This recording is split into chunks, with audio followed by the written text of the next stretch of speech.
Bonjour et bienvenue sur Crypto House. Aujourd'hui, on va parler de Bakkt.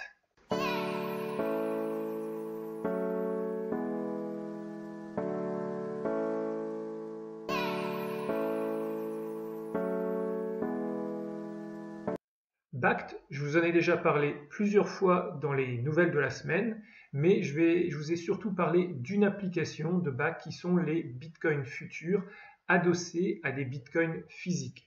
Mais quand on y regarde de plus près, Bakkt c'est beaucoup plus que ça. C'est en fin de compte un écosystème de crypto-monnaies régulées. Mais avant qu'on entre dans le détail, on va commencer au début. Je vais vous dire un petit peu ce que c'est que Bakkt. Donc là, on est sur le site de Bakkt. Il y a aussi un article qui est bien fait, donc je vais mettre le lien dans les commentaires. Alors, Bakkt, c'est une société qui est fondée par le New York Stock Exchange qui va offrir des services régulés pour les crypto-monnaies et crypto-assets.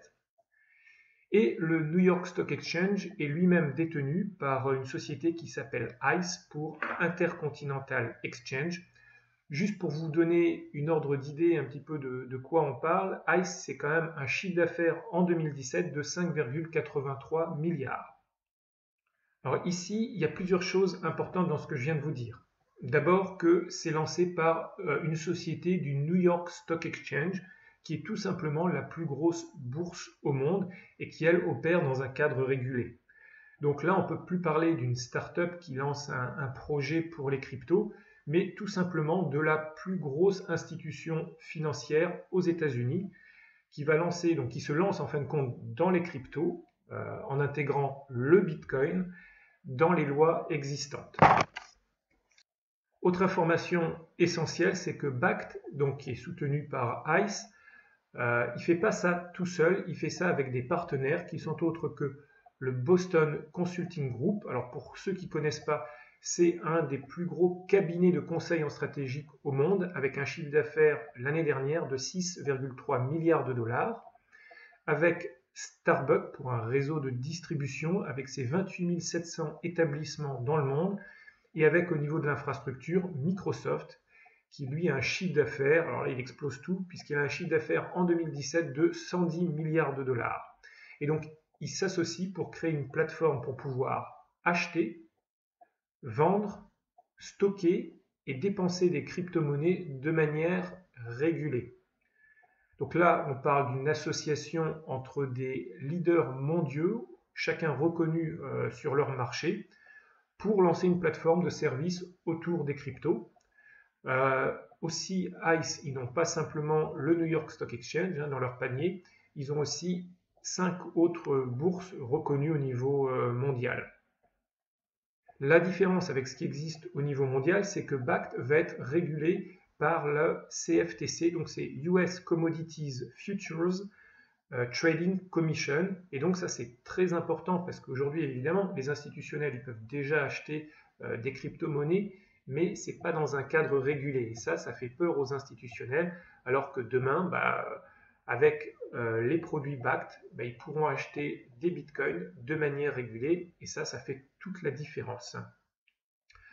Alors, qui dirige Bakkt? Alors, Bakkt, c'est Kelly Loeffler. Donc, avant, elle a travaillé chez ICE. Donc, on le voit ici dans son profil LinkedIn. Et avant, elle avait créé une franchise qui s'appelle Atlanta WNBA, qui est une franchise de basketball féminin.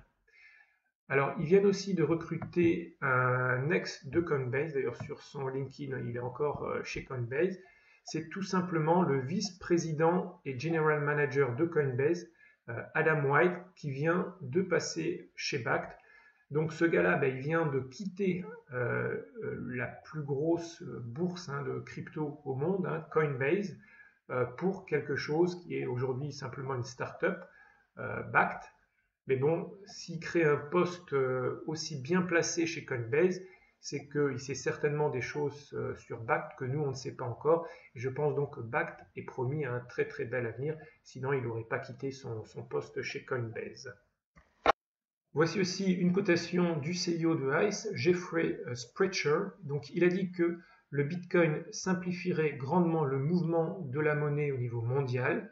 Et il a dit aussi que le Bitcoin pourrait potentiellement devenir la première monnaie mondiale. Donc c'est quand même une cotation assez importante. Alors on va passer maintenant sur les différents produits que va lancer ICE. Donc le premier produit, je vous en ai parlé déjà, donc c'est les bitcoins futurs régulés adossés à de vrais bitcoins. Donc pour cette infrastructure autour de ce service, ils vont utiliser l'infrastructure de Microsoft et leur cloud qui s'appelle Azure. Et alors donc la grosse différence par rapport au Bitcoin, au Bitcoin futur qui existe déjà depuis à peu près un an, c'est que aujourd'hui les Bitcoins futurs, ce sont des contrats uniquement papier qui ne reposent sur rien du tout. Il n'y a pas de Bitcoin derrière. Alors que ce que propose ICE, ce sont des Bitcoins futurs, mais adossés derrière à de vrais Bitcoins. Alors ils ont sorti cette semaine le prospectus qui en dit un petit peu plus. Donc par exemple, chaque contrat, ce sera un Bitcoin. Donc ce sont des contrats qui sont assez courts. Alors ils annoncent ici dans le prospectus une date de lancement qui est du 12 décembre 2018 avec ici un petit astérix. Et si on descend en bas au niveau de l'astérix, il y a marqué Pending Regulatory Approval. Donc ça veut dire qu'il faut que la CFTC approuve bien sûr les bitcoins futurs pour le 12 décembre. Donc c'est pas sûr que ça sorte encore le 12 décembre.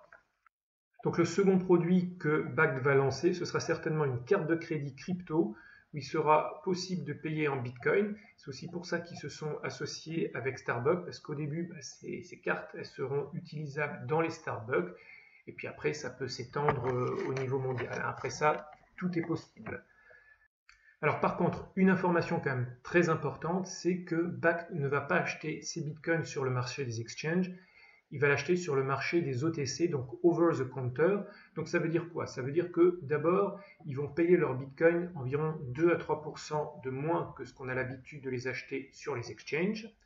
Et ensuite, les transactions, elles ne vont pas apparaître dans le market cap, car ça ne provient pas des exchanges, comme Coinbase, Binance et autres.